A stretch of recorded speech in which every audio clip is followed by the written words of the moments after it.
So today we're going to move on looking at connected particles, and the situation we're looking at is going to change slightly. So far, with connected particles, both particles have been moving in the same direction for the entirety of the journey. Either both of them were moving horizontally to the left or to the right. This was like a car and a caravan being connected by a tow rope or a tow bar. Or they were moving vertically. So this was like a box within a lift. Both of them are moving up at the same time, or both of them are moving down at the same time. We're going to look at connected particles that are moving in different directions. A pulley can be used with a string to change the direction that one of the particles is traveling. So one of these will be heading down while the other is heading up. There were two assumptions that we need to make for this situation to hold true. The first is that we have a smooth pulley. If we have a smooth pulley, then there is no friction and the tension in the string remains the same magnitude all the way through the string. The pulley is not interfering with the amount of tension in the string. Secondly, we model an inextensible string. Inextensible means that its length is not going to change. There's no elasticity. It's not getting long because we've attached a weight. This means that both particles will be moving with the same velocity. Both particles are going to have the same acceleration. So those are some key words to look out for and some assumptions you might need to make. So what information can we find out about two particles that are connected in this way? If I have 6 kilograms on the left and 4 kilograms on the right, let's add some forces to this to make a force diagram. Well, the first thing to consider is the weight of these masses, 6g and 4g. If we have weight, we're going to have a reaction force, and the reaction force within a string is going to be tension. So we do have tension opposing the weight. So we have all the forces on the diagram right now. We actually just need to be sensible and think ahead to what will happen if this system was released from rest. So just imagine I'm holding on to these two masses to keep them in position. The 6 kilo mass is going to go down and towards the ground. So if I show the direction of motion for each of them, the 6 kilo being the heavier is going to head down, and the 4 kilo being lighter is going to head up. This is enough for us to actually start applying Newton's second law. Once again, we're going to try and focus in on each of these masses individually. Let's start over here with the 6 kilo mass. Using Newton's second law and thinking of the positive direction, we're going to get 6g minus t equals 6a. Moving on to the 4 kilo, we now have t as the positive force, t minus 4g equals 4a. We're in a familiar situation here. We can add these together. That would eliminate the t and give us an answer for acceleration. In this case, acceleration is 1/5 g. I can find the tension by substituting this back in to one of the previous equations. I'll go into the second equation, substitute, rearrange, and we get t equals 24/5g. We're absolutely fine to leave our answers in terms of g. In fact, that keeps some accuracy in any further working out that we're going to do. But if you want to have the decimal values, remember you must round to either 2 or 3 significant figures. It shouldn't be any more accurate than that. If we do, we get an acceleration of 1.96 meters per second and a tension of 47.0 newtons. So this is a standard technique that we've been using so far for connected particles. This was the default technique I asked you to use. If you tried to think about this as one system, you wouldn't get anywhere because the masses are moving in 2 different directions. You have no choice but to think about each of them individually. Okay, so we've seen quite regularly that acceleration is the link between a force diagram and a motion equation and constant acceleration using SUVAT formulas. So what situation might we want to look further into where the acceleration would be useful to find some other variables? Well, if these are in motion, the 6 kilo mass is going to go towards the ground and the 4 kilo mass is going to go up in the air. It would be useful to know either how far they've traveled or how long this journey may have taken. Things change when the 6 kilos hits the ground, and we'll talk about that more in a moment. Let's just think about the situation so far. If we start to collect some SUVAT variables, what do we know? So, if we were told that it takes 4 seconds for this particle to reach the ground, what could we then find out? Let's collect some SUVAT variables. We don't know the displacement, we don't know the distance from the ground, but we know the initial velocity was 0. We don't yet know the final velocity, but that's the first thing we want to find. Acceleration, that's going to be 1/5 g. We found that. And t is going to equal 4. We can use all of these to find out the velocity when it hits the ground. We'll simply use v equals u plus at. Substituting in the values that we have, v is going to equal 1/5 g multiplied by 4, or 4/5 g, meters per second. That's the velocity with which it hits the ground. If you want the decimal, it's 7.84 meters per second. We could also use the same SUVAT variables to find out the displacement. How far would it travel in 4 seconds? Let's substitute our values again, and we get displacement equals 1/2 times 1/5 g times 4 squared. That gives us 16/10 g, or simplifying, 8/5 g meters. As a decimal, 15.7 meters. Once again, making sure we stick to 3 significant figures and no more. So, by using Newton's second law, we could find the tension and the acceleration. The acceleration is the link back to SUVAT, and we can explore a little bit more about what's happening as these particles, as these masses are moving in the system. So at this point, I actually want to revisit what happens when the 6 kilo mass hits the ground. That mass definitely stops moving. It's not going to start drilling into the ground. But what about the 4 kilo mass? Well, the 4 kilo would continue to move. The string is going to become slack.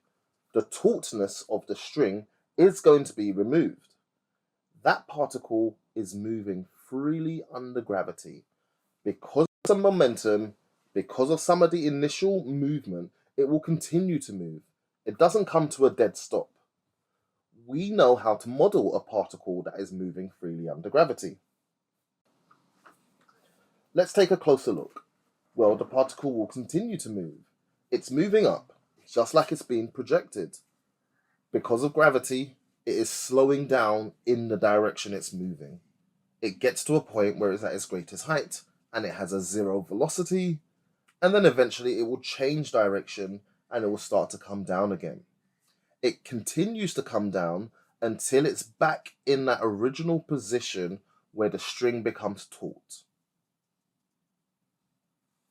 So we just need to think about this whenever we know that one of the particles has impacted the ground.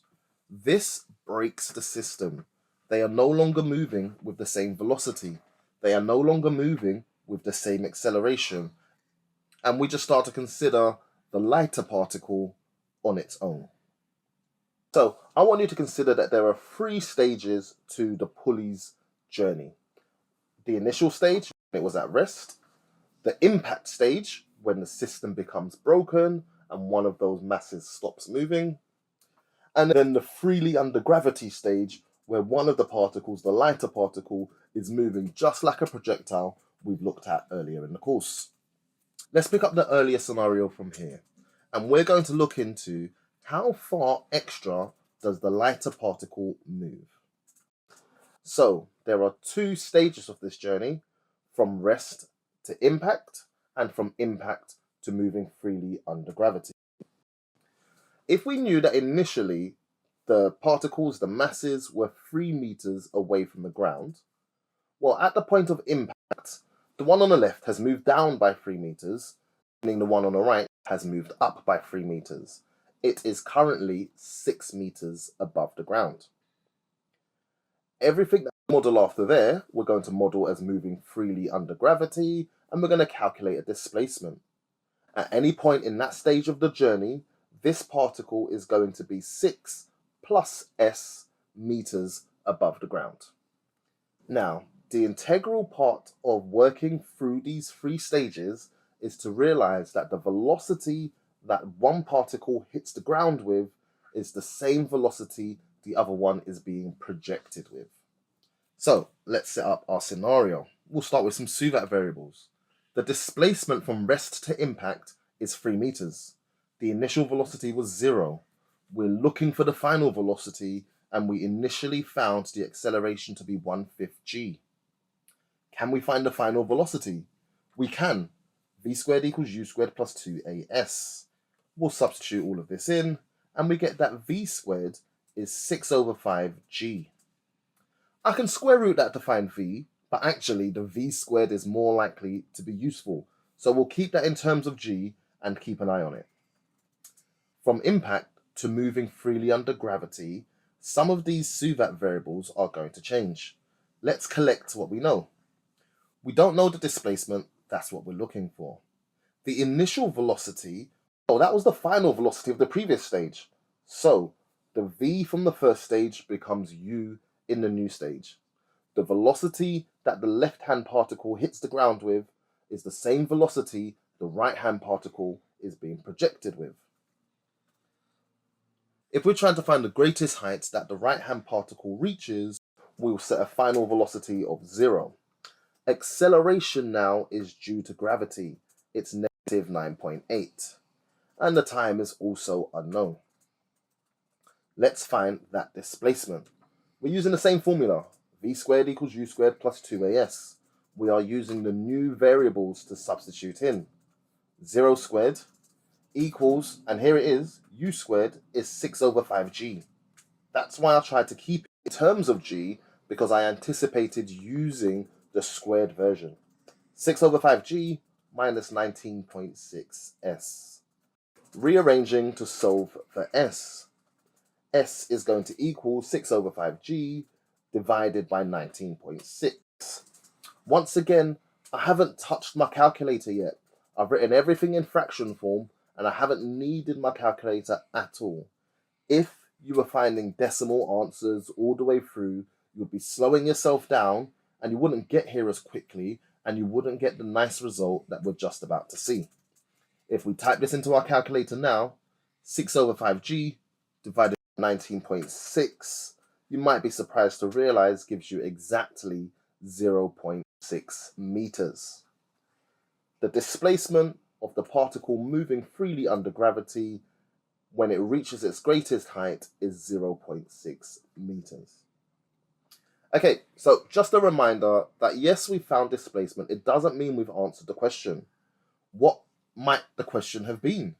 We might have been asked, what's the displacement while it's moving freely under gravity? In that case, we have answered. We might have been asked, what is the maximum height above the ground? In that case, look into the diagram, it would be 6 plus s. It would be 6.6 meters above the ground. The question may have been, how far has it moved since it was at rest? In that case, it will be 3 plus s, 3.6 meters. So, as always, in applied, you've got to stay in the context. You've got to be careful of the wording of the question. And just because you've got an answer for X, or for S in this case, it doesn't mean you've answered the whole question. So just be careful in what you're reading. Once again, setting up a clear diagram to begin with sets you off on the right track to have the correct mathematical steps in front of you, and then to be able to respond to the question fully and correctly.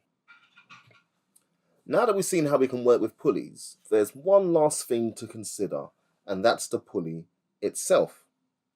Every time we produce a force diagram, we concentrate on the forces acting on the body we're interested in. Or if we were actually interested in the pulley, and we put our attention on the pulley. Well, this time round, the forces acting on the pulley are going to come from tension. The way that I always imagine this is that I've got a scarf around my neck, And if I've added 2 weights to each end of the scarf, I'm going to feel the tension in my neck. You're going to need a strong neck to hold up these weights. So the force acting on my neck is comparable to the forces acting on the pulley. In this case, it's a reaction force in the string, so it's tension. We have tension on each of the strings on each side of the pulley. How would we describe the magnitude of the force acting on the pulley? Well, we have 2 tensions, and here would be a vector representation of the 2 tensions acting in a downwards direction. There's no horizontal component, only the vertical component. And we'd already found the value of T. When we double it, we get negative 49G. The force acting on the pulley is 49G in a downwards direction. Just about finished. But before you move on to some practice questions, let's take a quick look at the specification and exactly what it is that students are expected to be able to show. Exactly what the examiners are anticipating you'll be confident in. While you read through, I want to quickly remind you that it will be sensible for you to come back and watch this video, re-watch this video at a later date. Maybe come back in 2 or 3 weeks or just before an assessment. And as you watch through that second time round, because you've done your practice, a lot of what you go through here should resonate with you much more, and you have a chance to really embed your understanding of the difficult concepts, the ones that I've been flagging up as A star through the video.